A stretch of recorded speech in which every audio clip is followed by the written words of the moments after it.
natin mga kuya, welcome back to Puto Mendoza in Canada. Pagdusahin ninyo ang mga anak ninyo. Ano, nabaliw ko na ba po to? Ano yun? Well, nag-uusap po kami ng best friend ko. And tungkol sa mga bata-bata. You know? And napansin namin, mga kabataan ngayon na everything comes easy for them.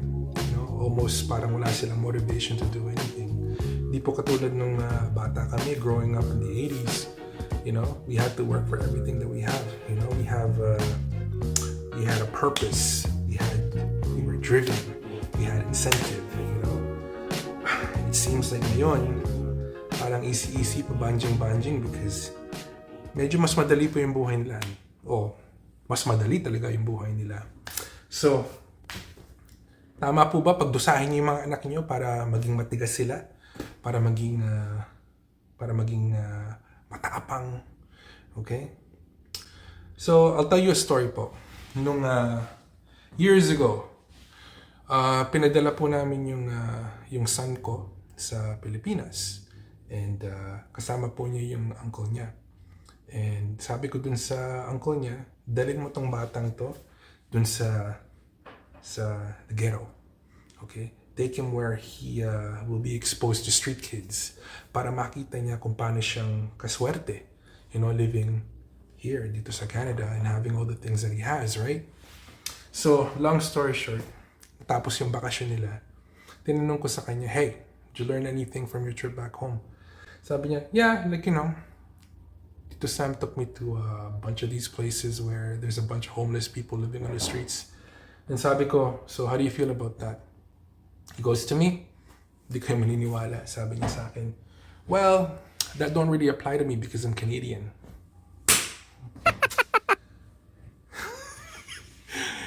I wanted to do that to his head. Alright? Gusto ko sampalin yung ulo niya nang narinig ko yun. And you know what? That's the typical answer you would get from kids nowadays, okay? Sabi ko sa kanya, do you know, alam mo ba, tatagalogin ko na, alam mo ba, pwede kong gawin sa'yo yun dito sa Canada? You know, I can make your life similar to the street kids that you saw in the Philippines during your vacation. Here in Canada, at the snap of my finger, all I have to do is cut you off financially completely from the family. Medyo natauhan po siya. Okay, medyo nag-isip. So, tama po ba na kailangan natin paghirapin? Tama po ba na kailangan natin pagdusahin yung mga bata natin ngayon to make them stronger for the next generation? You know, nung bata po kami ng wife ko, we always said, dahil, you know, we came from humble beginnings, right? You know, one day kung magkapamilya tayo, we're gonna give our children everything that we never had. Yun po ang nasa utak namin dati. And now, na medyo matanda na kami, naisip ko, tama ba yun?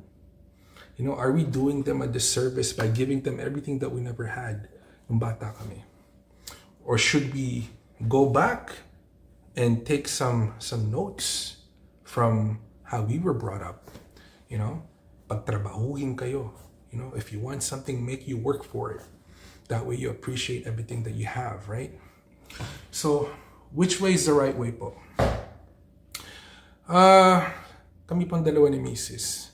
We've come to a conclusion. And we told our kids, wag na wag kayong aasa sa pamana. Okay? Dahil kahit na ano naipondar namin ng mami ninyo together during our journey, gagastahin po namin lahat yun.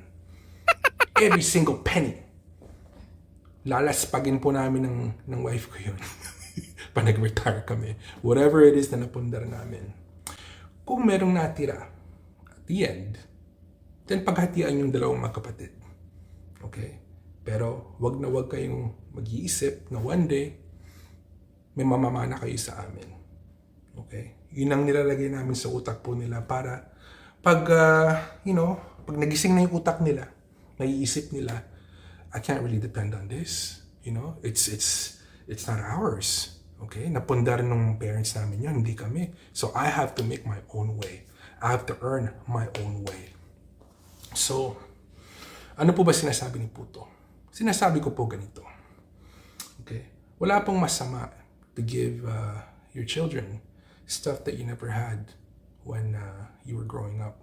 Lalo na po sa case namin dalawa ng misis dahil, you know, we grew up under very, very, very humble situations. Okay? Basta ilagay po natin sa lugar. Because the last thing we want is to raise children na hindi po nila na-appreciate yung mga bagay-bagay na meron po sila. Okay? Sinasabi po namin sa mga anak namin, kahit na ano problema mo, there's somebody out there that has a bigger problem. Okay? So, lagay mo sa lugar yan. So, find a way to find a solution. Okay? And do not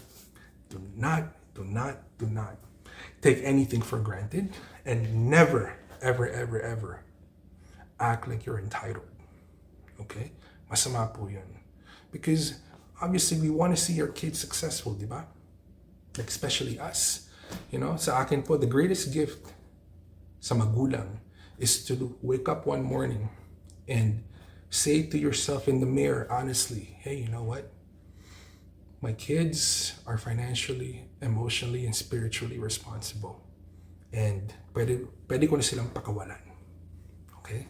Hindi na sila liability. That is the best gift that any parent can receive from their children. Okay, so hopefully one day, you know, our kids become fully independent from us. Yun po ang purpose namin dito sa buhay na to. Okay, meron nga po nagsabi, okay, ano tawag doon? Yung famous football personality. Sabi po niya, okay, hard times create strong men. Strong men create good times. Good times create weak men. And weak men create bad times. It's a cycle. So let's break the cycle. Okay? Wag natin masyado silang i-baby. Instead, let's make them responsible. Okay? Let's make them appreciate everything that they have compared to the world out there. Alright? Yun lang po. I just wanted to talk about that. So, sana naman po kung medyo kayo na-entertain dito sa short video clip na to, mag-subscribe naman po kayo so I can create more content like this. So, this is Puto Mendoza in Canada wishing you good night, good morning, good afternoon, wherever you are in the world. Stay hungry, stay humble, keep your hustle strong, guys. I will see you. Itanong mo sa akin kung sinong aking mahal.